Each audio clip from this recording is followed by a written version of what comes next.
So this is not about perfectionism. Perfectionism is actually the enemy of confidence. So, we want to keep more of our commitments than not. So Other ex- it sounds like what's really important here is that we are paying attention to what is going on in our mind Mhm. and really working with it, making choices, um, shifting up the language we're using, just really changing how we interact and act, as you said, with whatever conversations are popping up for us. Yeah. Yeah, I mean it's mostly internal work. And that's Yeah. really the contrary to the messaging we get directly and even subconsciously. So much of the messaging is that confidence will come to us from some sort of external source, right? When we achieve something, when we make a certain level of income, when our children are perfectly behaved, when we fit into a certain size, when Hello, my extraordinary women friends. As we wave goodbye to the old and usher in the new, it's time to shed the layers of perfectionism, overthinking, and that relentless inner critic that often clouds our vision. This year, it's not just about setting goals. It's about breaking free from the chains of expectations that we see so often in skewed mirrors of marketing and social media.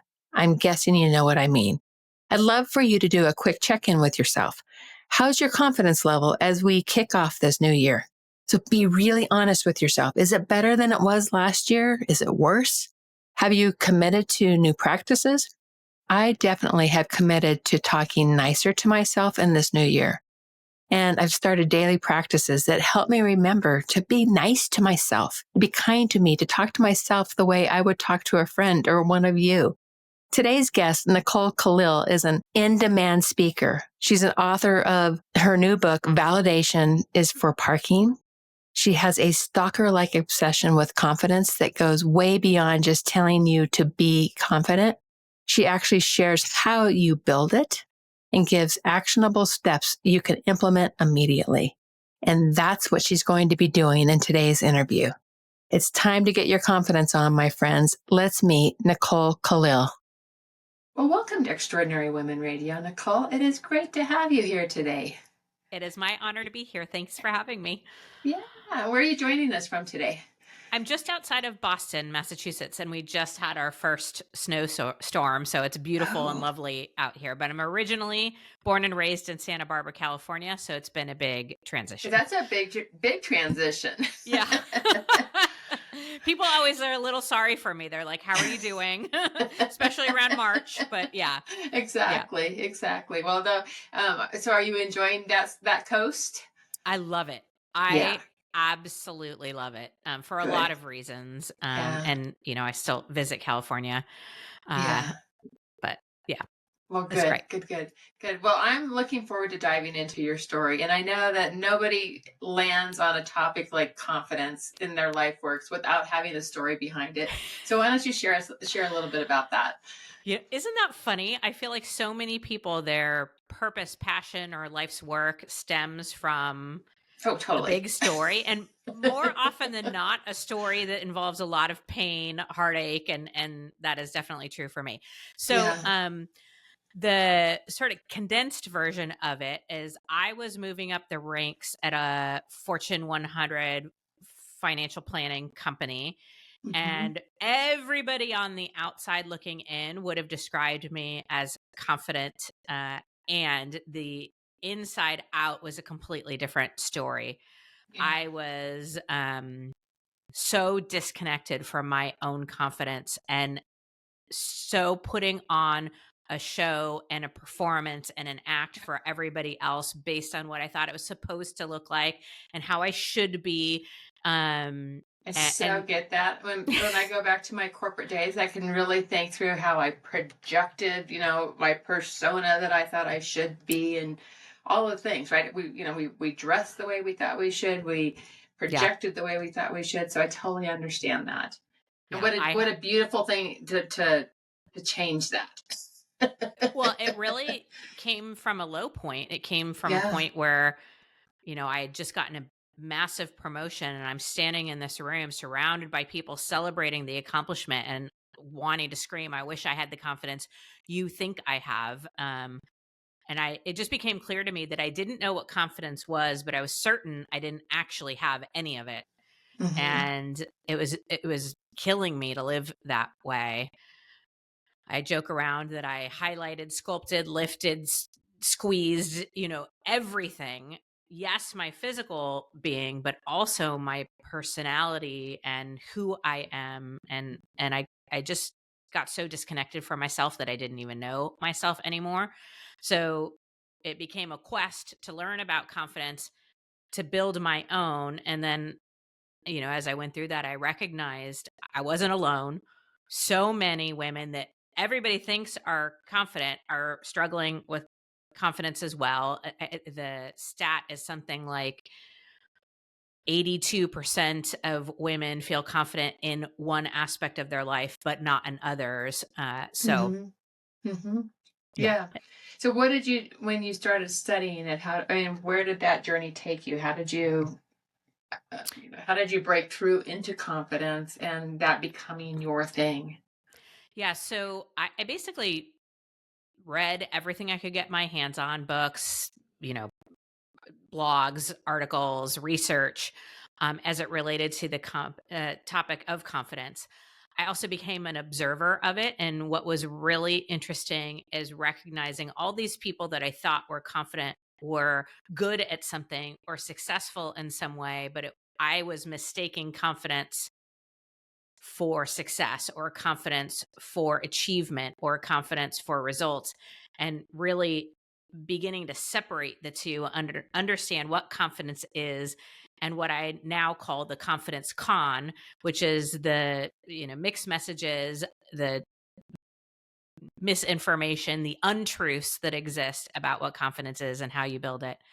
um Obviously, personal experience and then coaching and interacting with other women and speaking, and it's I often describe myself as a confidence Sherpa, not an expert on the topic of confidence, because I want it to be very clear that I'm climbing the mountain alongside everyone Yeah. else. I don't think Yeah. confidence is something you actually Just land become an and you expert. have it. Yeah, Yeah. you're like, "Whoa, I'm done." Yeah. No, I don't think it works that way. So Yeah. So how do you describe confidence? I mean, what is the description that you use? yeah, so my working definition of confidence is when you know who you are, own Hmm. who you're not, and Yeah. choose to embrace all of it. Ooh, I like that. I love it. I have a graphic that I use when I speak and when I teach. It talks about embodied confidence, and it's like we can have confidence, but it's like that when we really step into our light, like who we are, our brightest light of who we embody confidence in a different way. And 100%. yeah, yeah, and it's something that just comes with just what you said. It's starting with knowing who we are and be able to walk in that light of who we are, Yeah. and it's just there's a shift that happens. Well, when I often talk about the knowing who you are piece, two sort of discoveries. First, a lot of people think of it in the self awareness category, and there's certainly a component of that for sure. But I'm talking about something deeper and much more Yeah. meaningful, self appreciation, self Yeah. love, in fact. Mm, It's a deep and intimate relationship with yourself. The yeah. second sort of surprising learning is how many women we've been socialized and taught to be so others focused that we don't know ourselves at all Yeah. anymore. So Yeah. this is actually a much more challenging proposition than it sounds like. Yeah, no, I totally agree, and it's really interesting because I think you and I are really aligned on this because when I start my women in my mastermind, we actually do like essence of who you are. How does that roll into the brand? What are the stories that have shaped who you are? And like you're bringing all of this light of you forward. And so I think we're really aligned on this, how important it is, and I think and I can speak this for myself. I know that when I started my business 15 years ago, there was that was I wasn't connected to all of that. I really didn't have that connection to who I was, Yeah. and so that. And we're always changing. And I think this is kind of on your topic as well. It's like, we grow, we evolve, and we become the next version of ourselves. And so I love that you use the word Sherpa to really talk about how you help women through this journey with confidence. Well, you said it exactly right. It's a journey, Yeah. and we are growing and evolving humans as we should be. So, Yeah. the self awareness and self appreciation aspect of it is also growing and evolving. It never stops. And Yeah. that's one of the things I love about it. Yeah. Uh, so, Yeah. Me too. That's so good. So I know you call your inner critic head trash. I Um, do. and I was like, oh my gosh, all the stuff that's there. Why is it? Why is that? And where did it come from? Okay, so I call it head trash because I want it to sound as dirty and disgusting as it actually is, right? And so I've heard it called the inner critic. That makes sense, but it's still sort of nice. Or negative thoughts. Yeah. Like, Yeah. yeah, I just wanted it to sound gross because that's what it is. It's all the things we say to ourselves about ourselves that are never kind and very rarely grounded in any sort of fact or truth. It's yet we interact with it as if it's fact or All day truth. long, right? All Yeah. that going on. Yeah. I'm not good enough. I'm too much this. I'm not enough that. I screwed up as a mom, whatever. All the things, right? Yeah. And the way I distinguish between head trash and any other voice that exists within us is if we would not say what we're saying to ourselves to someone else we love, if we wouldn't say these things to our spouse, our partner, our best friend, or our child, we should not be saying them to ourselves because we should, in fact, be first and foremost someone we love. So, I consider head trash the bully of confidence. So Mm, if you're bullying yourself, it's head trash and it's a confidence derailer. It's chipping away at and doing damage to your confidence. I do have a little bit of a story of what I've learned about head trash if you want me to share yeah, it. totally. Okay. Please. So several years back we were living in California, and I can do my work from anywhere. My husband got a great job opportunity out on the East Coast just outside of Boston. And so within a 2-month time span, we sold our house in California, packed everybody up, moved out to Massachusetts, and unpacked and did all the stuff. My husband had to start his job very quickly, so I took on a lot of the logistics. One of the things we didn't know until we got to our new town was that our town doesn't provide trash service, meaning nobody comes by each week and picks up your bins and your barrels. And this is a nice town. It's affluent. It just doesn't do that. What we have to do is take our trash, our recycling, our compost to a place called the transfer station, which is a nice way of saying the dump. Okay, why am I talking about my trash? Because I've learned a lot about our head trash from having to deal with my actual trash. The key learnings are this. First, I'm not the only contributor to my trash. My husband Jay throws things away, my daughter JJ, when we have family visit, dinner parties, friends over, other people contribute to my trash. Yep. It's still my responsibility to deal with it. Now, before anybody feels sorry for me, my husband does 100% of the cooking and grocery shopping in our household. So I handle the trash. It's one of my chores. That works. And the same thing is true for our head trash. Other people will and have contributed to it. Bullies, exes, bosses, well-intentioned Family. family and Yep. friends. So many people have contributed to our head trash, but it's still only ever our responsibility to deal with it. Hmm. The Hmm. second thing I learned is not all trash is created equal. Some things can be recycled, some things can be composted, some things definitely need to be thrown away, never to be seen or thought of again. Same is true for our head trash. Mm. There are some thoughts that can be recycled or brought back for another use or purpose. There are some head trash that can be used for our growth, and there is certainly a lot of it that needs to be tossed and never thought Yeah. of again. So the example I give is I've often been given the feedback that I'm a little too opinionated and vocal about those opinions. Well, I recycled that and did what Yep. any opinionated, loud person does. And I launched my own podcast, right? So that Right. was something that I recycled for another purpose. Yeah. I have been given the feedback in professional environments that I can be a little unapproachable. I'm very task oriented, so I'm always moving and people think I'm too busy. And that was when I wanted to compost and use for growth. So I actually worked in developing the skill to communicate and create a more approachable environment with the people that mattered. And then I had an ex-boyfriend who told me once that I was far too ambitious and that no man would ever choose or love me if I didn't tone it down. It goes And to the trash. of course, that was trash, and so was he. And so, we know what we do with that. Yeah. And That's then really finally, interesting. I've never thought of it through that lens, but that's really good. thanks. Yeah, it's been so impactful for me to just sort of decide what I want to do with it, sort of sort it in my own mind, the same way I would sort my regular trash. Yeah, The I love third it. learning, and I'll be really brief on this, No, you're is good. You're good. that our trash gets disgusting when it's hot out. Like New England summer is a very humid. And so I have to deal with it more consistently and with more commitment. Meaning, in the winter months, I can take it once a week. In the summer months, I need to go a couple times a week, or, maggots start forming, gloves. It's just disgusting.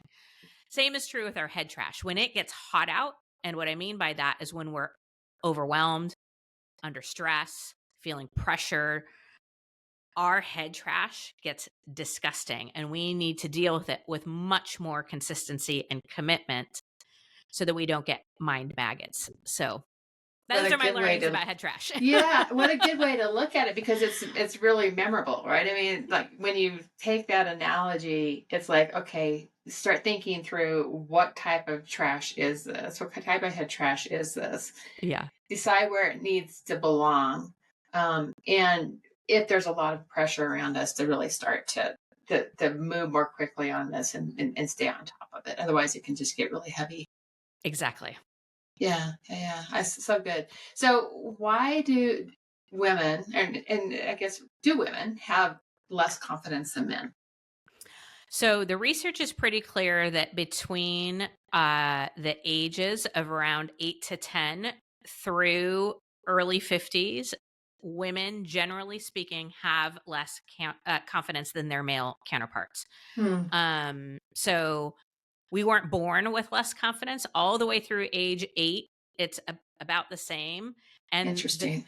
and then in our 50s, it's about the same. And in our 60s and beyond, women actually are showing more confidence That than their makes male sense too. counterparts. So it's really, really interesting. But I want to be really clear that confidence is a skill we can all develop. So we don't have less confidence in those, sort of later formative years and early working years because there's anything wrong with us or because we were born with less of it. It's a lot of it is because of the way that we're socialized, because of gender expectations. And I think we have the opportunity to reconnect to our confidence in a better and quicker way, which is, really the purpose of my work. Right. And so we get disconnected from it. What are some of the ways that we can, really reconnect to our confidence? Yeah, so I identified 5 confidence builders that are very specific to women. Now they work for anybody, and there are more than 5, but ultimately the 5 confidence builders are action, and not action for the sake of action, but action towards what matters most. We can't think, hope, or wish our way into confidence.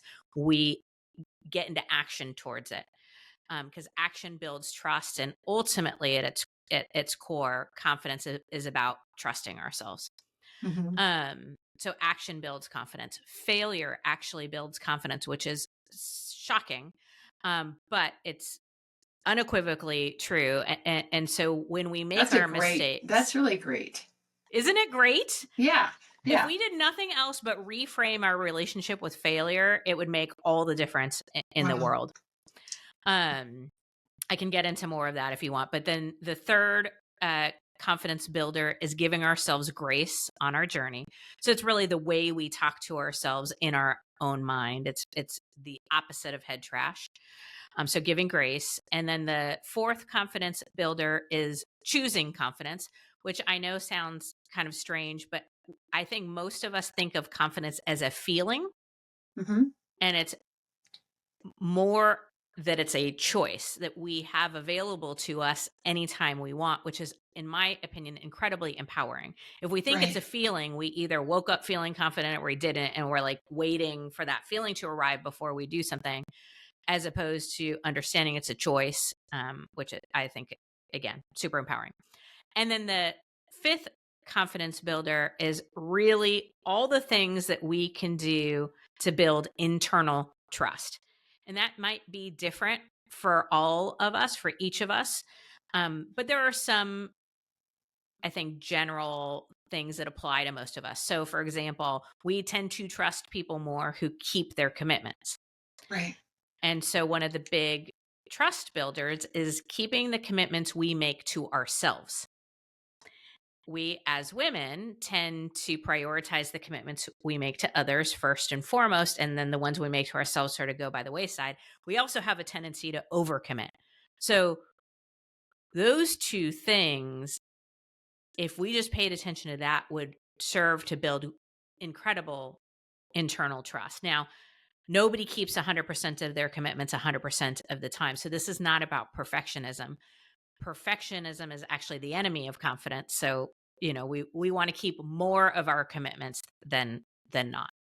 So Other ex- it sounds like what's really important here is that we are paying attention to what is going on in our mind Mhm. and really working with it, making choices, shifting up the language we're using, just really changing how we interact and act, as you said, with whatever conversations are popping up for us. Yeah. Yeah, I mean it's mostly internal work. And that's Yeah. really the contrary to the messaging we get directly and even subconsciously.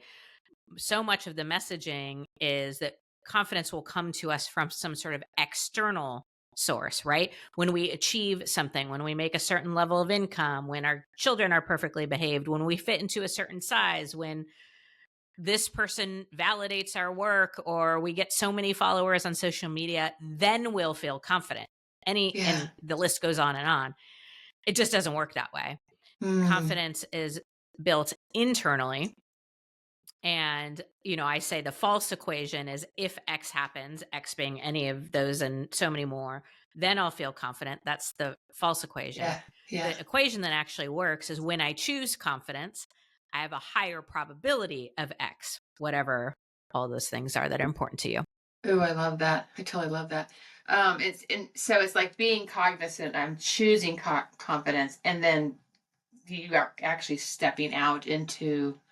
And is there an element of bravery associated with that? I mean, how do you differentiate between bravery and Yeah. confidence?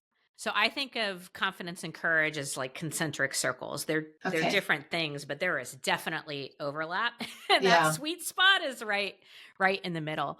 Um yeah, so Cool. I- absolutely they integrate, though they are different things. I don't I think confidence gets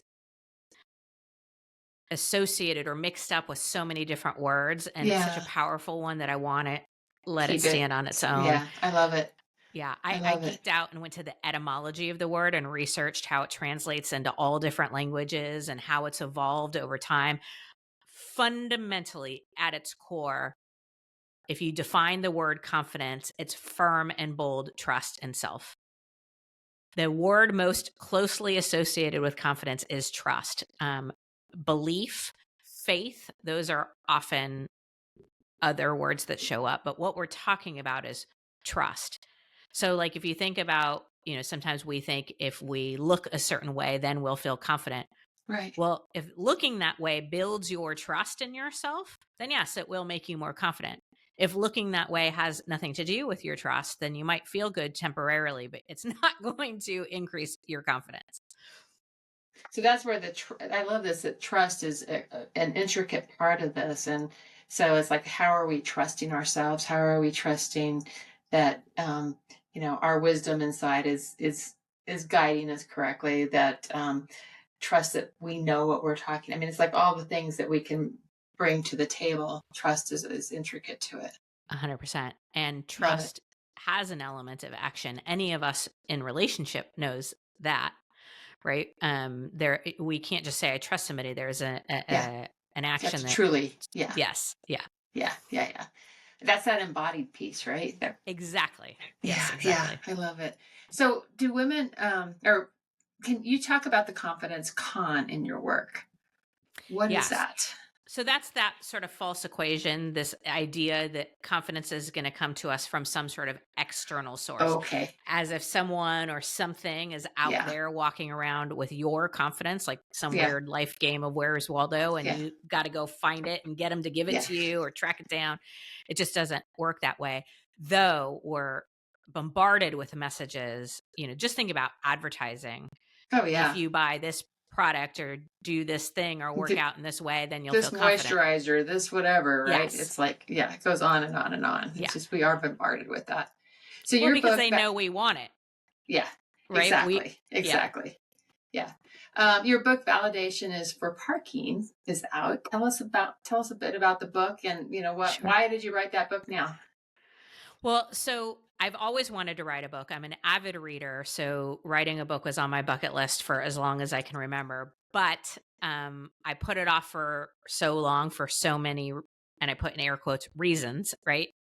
And ultimately, the book is a physical manifestation of the confidence building work that I talk about in the book. It required me to go through all of the All the work. confidence builders and deal with all of the confidence derailers in order to even create or birth this book. Yeah, But ultimately what it is it's what confidence is and how we build it. So I go through the 5 confidence builders, the 5 confidence derailers, and really hone in on that definition of confidence and what it actually means, how it'll show up in our lives. excellent. I love it. I love it. Um, and you are a self-proclaimed fugitive of the C-suite at a That's right. Fortune 100 company. And so, what did you bring into your work today, and what did you leave behind? I love to explore this question with women who, like myself, came out of the corporate world, out of the executive world, brought what they needed to into the work that they get to do today, but then left behind some of the pieces that didn't really fit anymore. Yeah. What comes up for you when you think of that? Well, I think so much on both sides. There's so much I'm grateful for from that experience, like Yeah. to be able to think like a business, to Mm-hmm. know what it is to delegate, to uh, you know, thinking about our values and mission and how that translated into my work.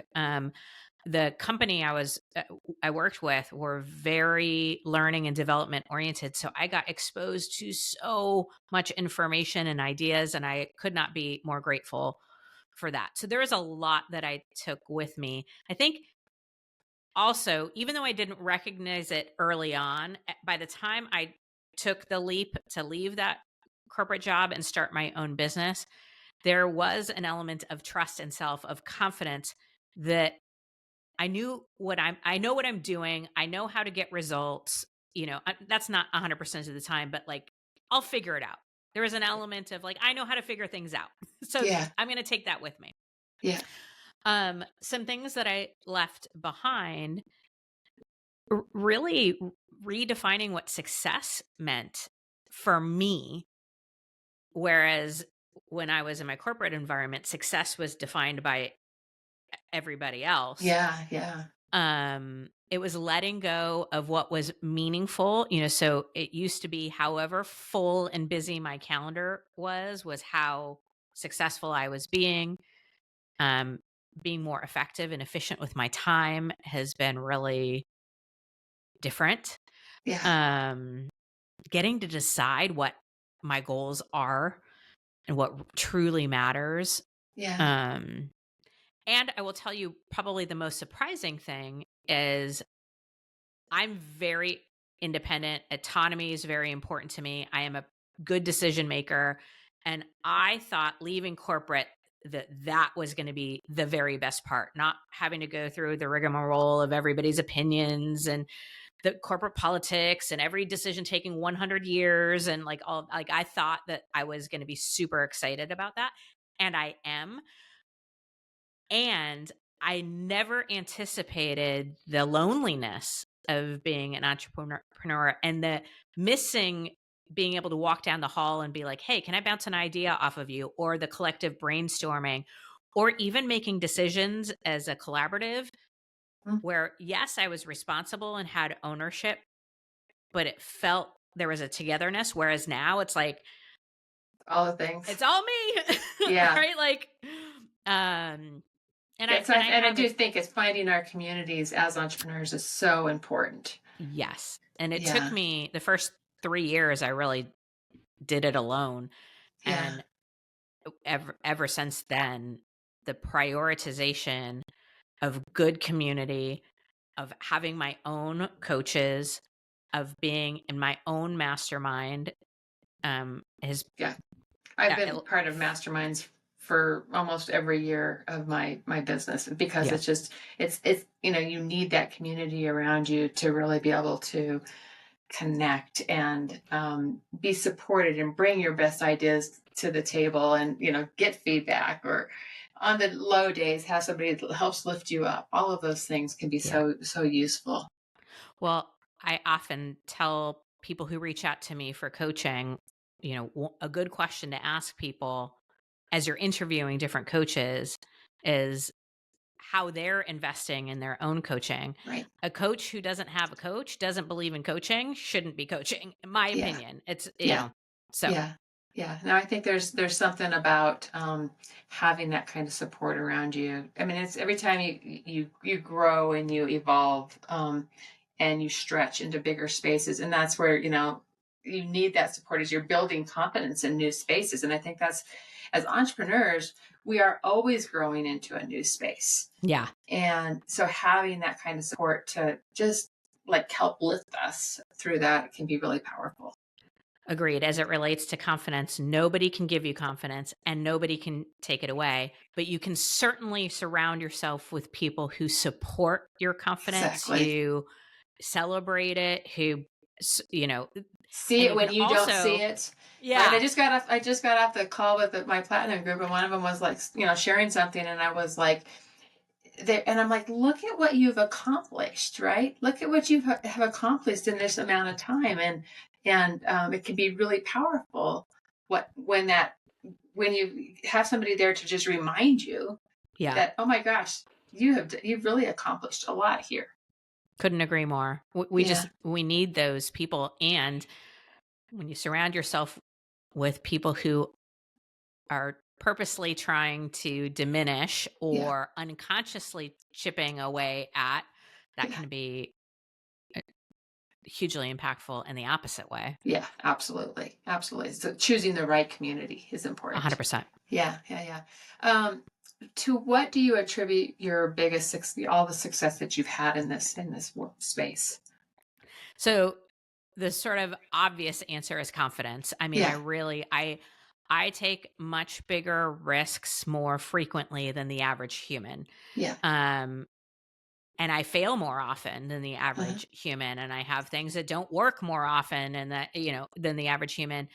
And I think that that is the most obvious and clearest connection for any success Yeah, that I've had. Outside of that, so I'm a diehard introvert by nature. I'm an absolute homebody. So I don't have I have a huge network, but I only have a, small group of small, really close. close people. Hmm. And those people, I mean, I'm biased and it's based on my definition, but are the best humans on the planet. And I attribute a, a ton of my success to them because exactly what you said, they often see something when I don't see it. They care enough to Yeah, challenge me. And yeah, love I'm it, really grateful for that. love it. So, where can people learn more about you and your work, Nicole? So I'd say the best place is my website. So NicoleKalil.com. And for your listeners, I can offer my 40 plus page confidence building workbook. It's a companion to the book, but you don't need to read the book in order to go through the workbook. But it walks through all of the builders and the derailers with questions and exercises and activities and things that you can implement in your life. So that's a free offering, and I'll share the link with you if you want to put it in show notes or however you want to do Yeah, that. sure. But Yeah, we'll put it in the show notes. That'd be great. great. Amazing. Cool. And so, and then the final question I always ask is, what are 3 pearls of wisdom you'd like to leave with us today? Yeah. So pearl number 1 is don't fake it till you make it. Choose it until you become it. So good. Okay. So that goes back to choosing confidence. Yeah. Choose confidence over and over, minute by minute if you need to, until the feeling catches up. But women have been faking far too much for far too long. So let's stop doing that. Yeah. The second one, we actually already talked about it, is prioritize keeping the commitments you make to yourself. It's probably one of the biggest trust and confidence building Love that. exercise I can offer. And the third pearl of wisdom is, if you're not currently connected to and your audience obviously is well taken care of, but if you're not currently connected to a community that serves you, go find it. Yours is a great one. Because it matters so much. It does matter. It so matters. I mean, it just makes us, it makes us stronger all day long. 100%. Yeah. Cool. Well, Nicole, this has been a pleasure getting to know you, and thank you so much for joining us and sharing all your good wisdom. Absolutely my pleasure. Thank you for having me. You bet.